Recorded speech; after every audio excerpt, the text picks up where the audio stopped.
Dios mío, creo firmemente que estás aquí, que me ves, que me oyes. Te adoro con profunda reverencia. Te pido perdón de mis pecados y gracia para hacer con fruto este rato de oración. Madre mía Inmaculada, San José mi Padre y Señor, Ángel de mi guarda, intercedan por mí. En el retiro de hoy vamos a hablar de un tema que le gustaba mucho a San José María, por estar justamente en el mes en el que San José María se fue al cielo. Ya he predicado otros retiros este mes, hablando, por ejemplo, del trabajo, tema central en la predicación de San José María. Hoy te decía, vamos a hablar de la libertad interior, porque nuestro Padre, como le llamamos muchos de nosotros, fue un amante de la libertad y es un tema muy importante para nuestra vida espiritual. Es un tema de tensión permanente en la historia de la humanidad. Me voy a atrever a empezar con una historia de una mujer judía que murió en Auschwitz en el año 42, que está recogida en el libro La libertad interior de Jacques Philippe. Su diario cuenta cómo esta persona, que estaba presa en un campo terrible de concentración, como sabemos que fue Auschwitz, cómo reflexiona y habla sobre justamente la libertad.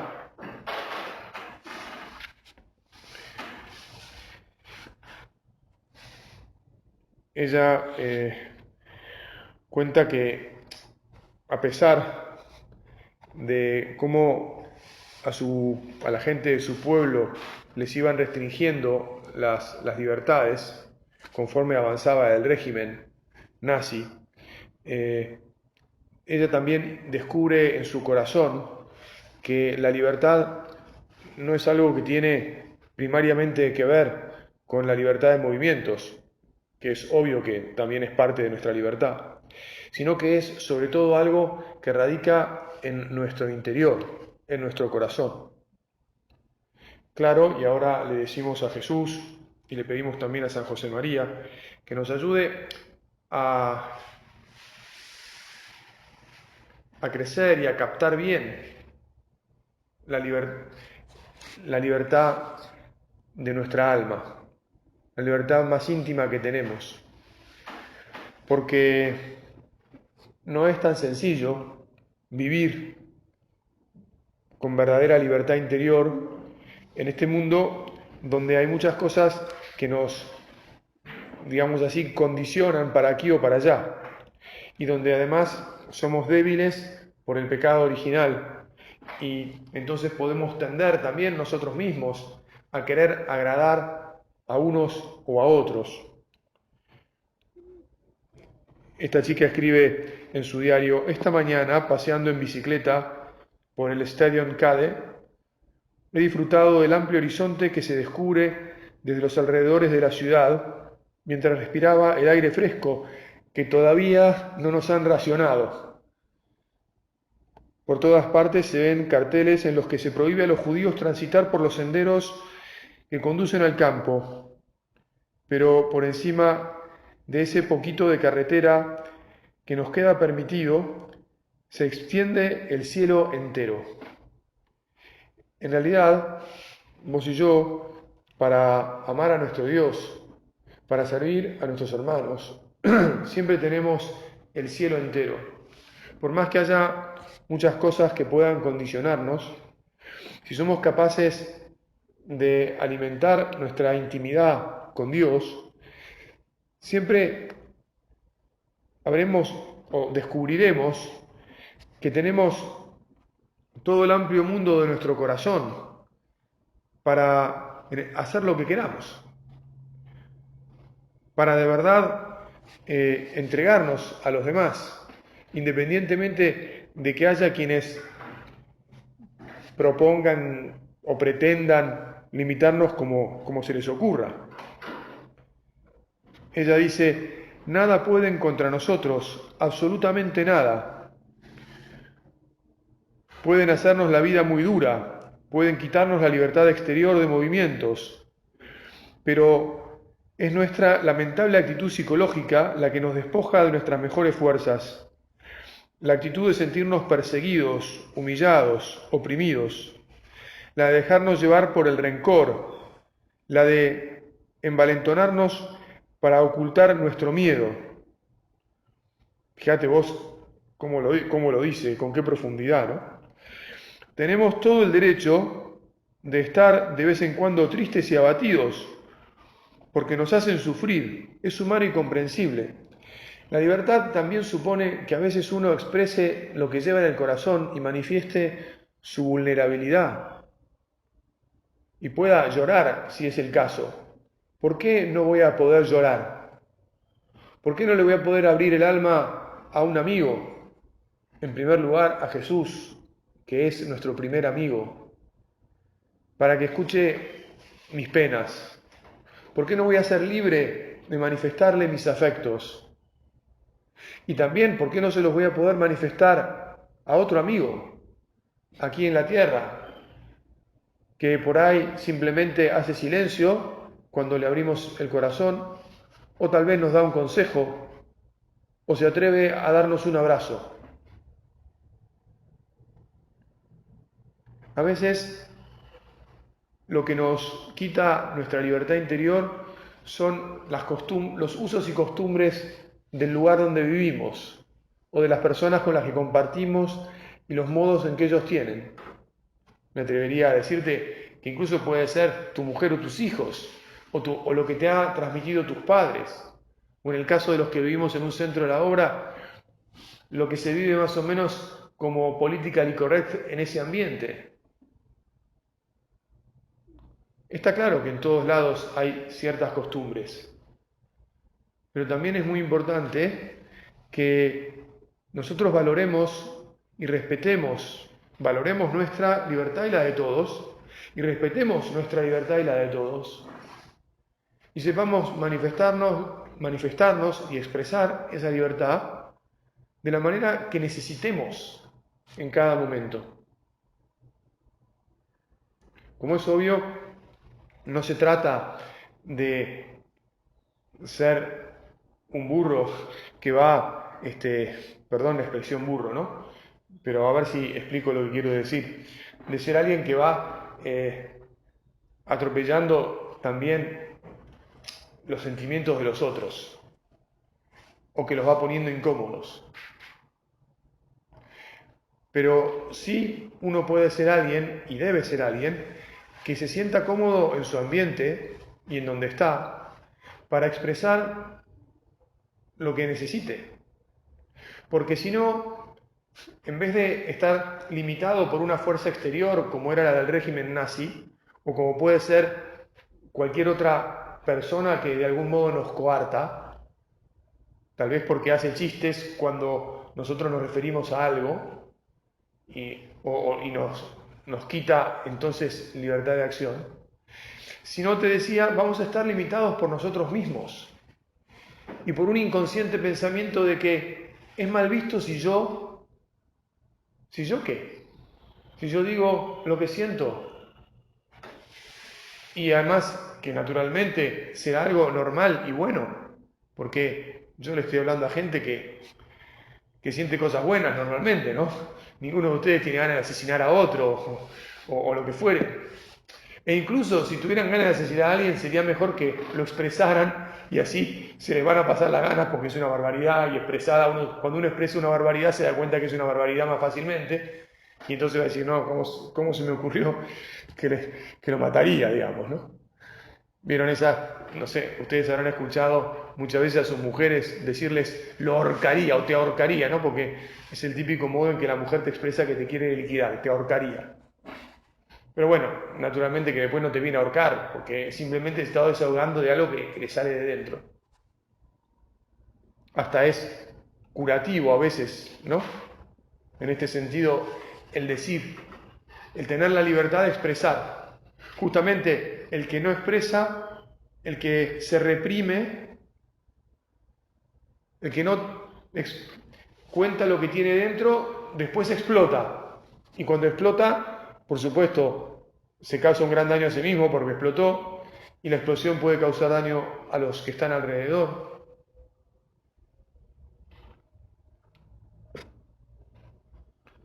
La actitud de sentirnos perseguidos, humillados, oprimidos, la de dejarnos llevar por el rencor, la de envalentonarnos para ocultar nuestro miedo, todo eso que acabo de leer son cosas que nos quitan nuestra libertad, tal como lo dice esta joven. Tenemos todo el derecho de estar de vez en cuando tristes y abatidos. La auténtica expoliación nos la infligimos a nosotros. La vida me parece tan hermosa, dice, y me siento libre. Dentro de mí el cielo se despliega tan grande como el firmamento. Creo en Dios y creo en el hombre, y me atrevo a decirlo sin falsa vergüenza. Soy una mujer feliz y sí, me vuelco en alabanzas a esta vida en el año del Señor, hoy y siempre del Señor 1942. Y pregunta, ¿qué año es de la guerra? Como diciendo, la guerra me importa bien poco. La guerra no me limita, no me quita la libertad. Aunque a los judíos, y nosotros ahora mismo también podemos pensar, ¿y la pandemia? ¿Y la restricción de movimientos? ¿Y qué es lo que decidió la autoridad pública ayer sobre lo que va a pasar esta semana o los próximos días? Hasta seríamos tontos si nos dedicáramos simplemente a protestar, y pido perdón yo porque alguna vez he protestado, Señor, pido perdón, por las determinaciones de la autoridad que tal vez no me agradan tanto para mis movimientos exteriores.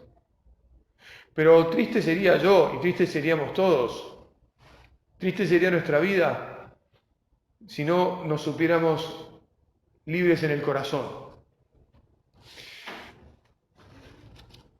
Como es natural, pensé en algún personaje de la Sagrada Escritura que nos pudiera ayudar a este respecto. Y la verdad es que se me vino San Pablo inmediatamente a la cabeza, porque San Pablo fue uno de esos hombres que varias veces pasó por encima de sí mismo y al encontrarse con el Señor y por servir al Señor, expresó lo que llevaba en el corazón, hasta tuvo que cambiar cuando se convirtió, ¿verdad? Y tuvo la libertad interior para hacerlo. Él era fariseo de los que perseguían al camino de Cristo. Todos conocemos bien su historia, no voy a detenerme demasiado en pintarla, pero todos lo reconocían y lo aplaudían a él porque estaba atado a las costumbres de sus padres y porque era un defensor acérrimo de la ley judía. Y con tremenda fortaleza interior, después de encontrarse con Jesús, se convirtió en un defensor acérrimo de lo que él mismo perseguía. ¿Cuáles son nuestras convicciones para hacer lo que en nuestro corazón entendemos que tenemos que hacer? Aunque vaya en contra de todo lo que hicimos hasta hace un rato. ¿Verdad que es tremendo lo de San Pablo? ¿Te imaginas? Algunos de nosotros seguramente, bueno, nosotros no porque somos buena gente, o queremos serlo, pero alguno medio con mala leche, le podría decir a San Pablo, le podría haber gritado, panqueque, ¿no? Y él se podría haber sentido Bueno, a ver, ¿cómo no? No, pará, no, yo no soy panqueque. Te voy a explicar. Seguro que en su interior venció cierta atadura a decir, bueno, pero yo... ¿Y por qué lo venció? Porque se encontró con el Señor, que es la fuente de toda la libertad. La fuente de la libertad es la verdad. Es esa convicción íntima que nos mueve, que nos lleva a movernos por lo que entendemos que es la libertad y por lo tanto vamos y hacemos eso porque el corazón nos manda. Fíjate hasta qué punto fue libre San Pablo, que en un momento escribe en la carta a los Corintios todo lo que él tuvo que padecer para defender a Cristo, para predicar a su Señor. Ya lo que te estoy contando ahora es en un momento mucho más avanzado de su historia. Después de haber fundado comunidades por toda Asia y por Europa. Y en un momento en el que se entera que en Corintio había quienes le competían y además le competían con falsas doctrinas. Y entonces les tiene que escribir a los corintios para decirle, miren, ustedes están equivocados. Están siguiendo a gente que les está enseñando otra cosa y que además, y además están olvidándose de lo que yo les enseñé. Y como si fuera poco, se tiene que hacer violencia y dice de sí mismo, ¿tengo que hablar como un necio? Bueno, si tengo que hablar como un necio, entonces voy a hablar como necio, dice. O sea, ¿qué quiere decir tengo que hablar como necio? ¿Tengo que echarme loas a mí mismo? ¿Tengo que hablar bien de mí mismo? Supone mucha libertad interior. De repente decir, bueno, muy bien. Si ustedes me ponen en esta circunstancia, yo voy a hablar bien de mí mismo. Me obligan a defenderme, me da pena que ustedes a quienes yo entregué mi vida y por quienes me jugué tanto, ahora me estén cuestionando. Es realmente triste, penoso que a alguien lo traten así, ¿verdad? Y es realmente triste que lo pongan en la circunstancia de tener que hablar bien de uno mismo, que nadie quiere, ¿no? Salvo algunos pocos ridículos en este mundo, que los hay de todos modos, ¿no? Empiezan a hablar bien de sí mismos. Pero San Pablo dice, bueno,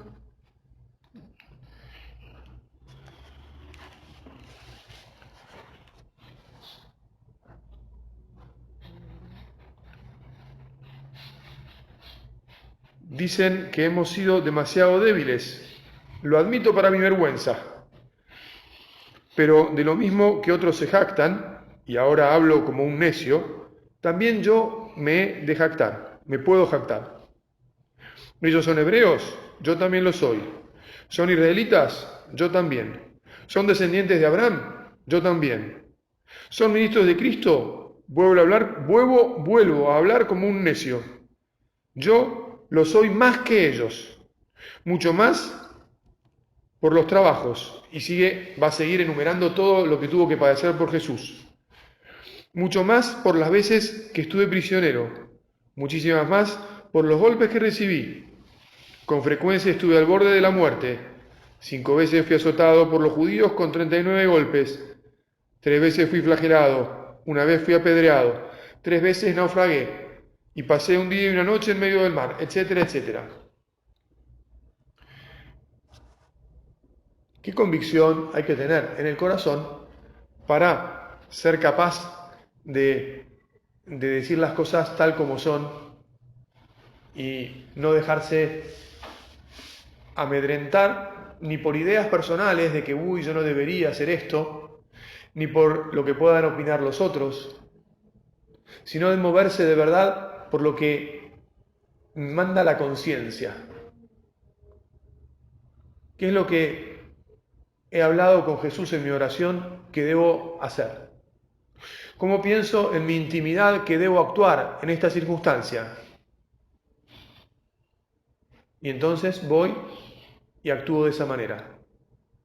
Por supuesto que no es tan fácil a veces llegar a la conclusión de qué debo hacer.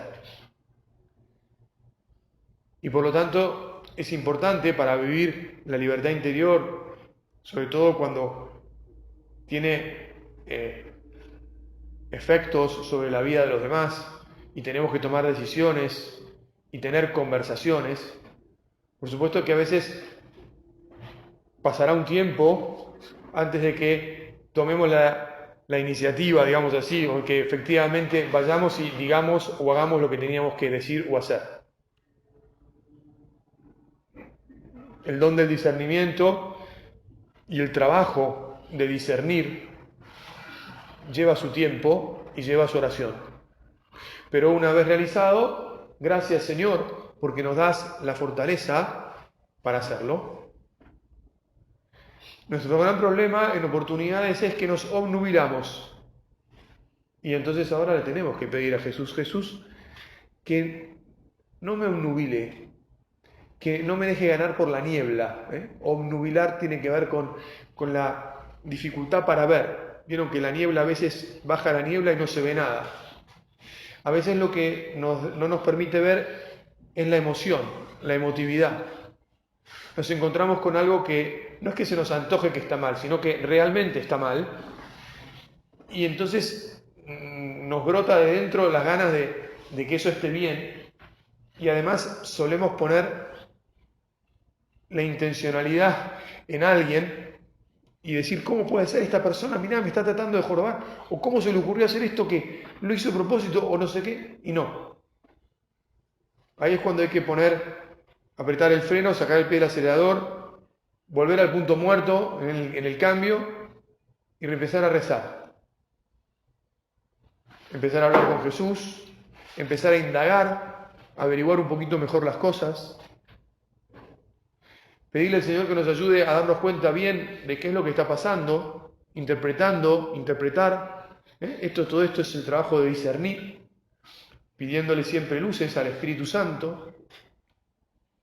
Y después de haber observado y hecho todo esto atentamente, de haber conversado con el Señor y el Espíritu Santo y haber llegado a la conclusión adecuada, entonces obramos con libertad, que implica serenidad, que implica paz, que implica solo el deseo de hacer el bien para uno y para los demás. Y fíjate que me atrevo a decir para uno en primer lugar, porque cuando actuamos bien, el primer bien nos lo hacemos siempre a nosotros, porque seguimos el corazón, lo que está allí. Y eso que hacemos bien para nosotros le hace bien a todos los demás. Y cuando se lo transmitimos y lo transmitimos bien transmitido, con paz, mejora todo. Tengo un amigo que me ha enseñado con insistencia que la vida se juega en las conversaciones difíciles. En realidad, dos amigos, que cada uno por su cuenta me ha dicho, mira, nunca rehuyas a las conversaciones difíciles. Las conversaciones difíciles empiezan conversando con Jesús sobre lo que nos pasa en el corazón, sobre los deseos de nuestro corazón, que nuestra libertad y nuestro amor, que están entrelazados, nos reclaman. Y después de que hemos charlado con el Señor, tenemos que ir al encuentro de los otros y a tener la conversación que nos hacía falta. Incluso a veces una conversación que, como acabo de decir, será difícil porque tendrá que tener en cuenta que tal vez la persona que me escucha le lleve tiempo a entenderme, que tal vez no le resulte tan fácil aceptar lo que yo le digo, porque tiene otra perspectiva, que tal vez incluso yo también tenga que ir a esa conversación con verdaderos deseos de escucharlo, para ver por qué dice lo que dice y piensa lo que piensa. Y que entonces tal vez, aun cuando yo haya hecho todo mi discernimiento, tenga que cambiar y no decir todo lo que había pensado, porque, bueno, escuché ahora lo que esta persona me planteaba y resulta que era el dato que me faltaba para frenar con mi juicio. Todo esto era algo que fue algo que vivió San José María. Y al final Estamos predicando sobre la libertad interior, justamente porque San José María fue un hombre movido por Dios, por el Espíritu Santo, que vivió en un profundo diálogo con Él y que lo llevó a hacer la misión, a cumplir la misión que le había dado el Señor. Si se hubiera dejado llevar por lo que parecía desde fuera, se hubiera quedado atrapado, limitado en las opiniones y en las costumbres de los otros, en la cultura previa. No habría podido realmente hacer caso a Dios. Se habría quedado limitado en su libertad de cumplir la misión que el Señor le propuso y le sembró en el corazón. No habría sido libre. Esa misión le costó sangre, sudor, lágrimas, oración, mortificación, trabajo, a destajo, confianza en Dios por encima de todo, confianza en sus hijos que lo siguieron, confianza en definitiva también en nosotros que lo seguiríamos más adelante. Por eso es que fue un defensor tan grande de la libertad. Por eso es que respetaba y defendía las convicciones de cada uno de sus hijos absolutamente. Porque tenía una plena conciencia de lo que significa estar convencido de algo en el corazón y del trabajo que supone, trabajo humano y sobrenatural, que supone llevar hasta el final esas convicciones. Y como muchas veces esas convicciones, para llevarlas a cabo, uno tiene que ir, digamos, en línea curva, tiene que ir por la retaguardia, tiene que hacer trigonometría, a él le gustaba decir. Porque no se puede ir en directo, no, es más largo pretender ir de un modo directo. Se nos va acabando el tiempo de esta primera meditación y tenemos que darle gracias a Dios porque Él es el que nos ha hecho libres para amar. Somos con los ángeles, pero bueno, de las cosas materiales los únicos, de las cosas que tienen materia, los únicos que tenemos un espíritu libre y que por lo tanto amamos a Dios, pero también con la triste posibilidad de no amarlo. Lo seguimos porque queremos, pero podríamos no seguirlo. Y le pedimos perdón porque de hecho a veces no lo seguimos. Porque de hecho a veces preferimos nuestra comodidad o preferimos otras cosas. Vamos a decirle a la Virgen que en su sencillez y en su humildad siempre eligió al Señor con libertad y le dijo que sí, incluso hasta que una espada de 7 filos le traspasó el corazón al pie de la cruz, que nos ayude a ser fuertes para poder ser libres y defender nuestras convicciones, las que su Hijo pone en nuestro corazón todos los días de nuestra vida, y así servir a nuestro Padre Dios y a nuestros hermanos los hombres. Te doy gracias, Dios mío, por los buenos propósitos, afectos e inspiraciones que me has comunicado en esta meditación. Te pido ayuda para ponerlos por obra. Madre mía Inmaculada, San José, mi Padre y Señor, Ángel de mi guarda, intercedan por mí.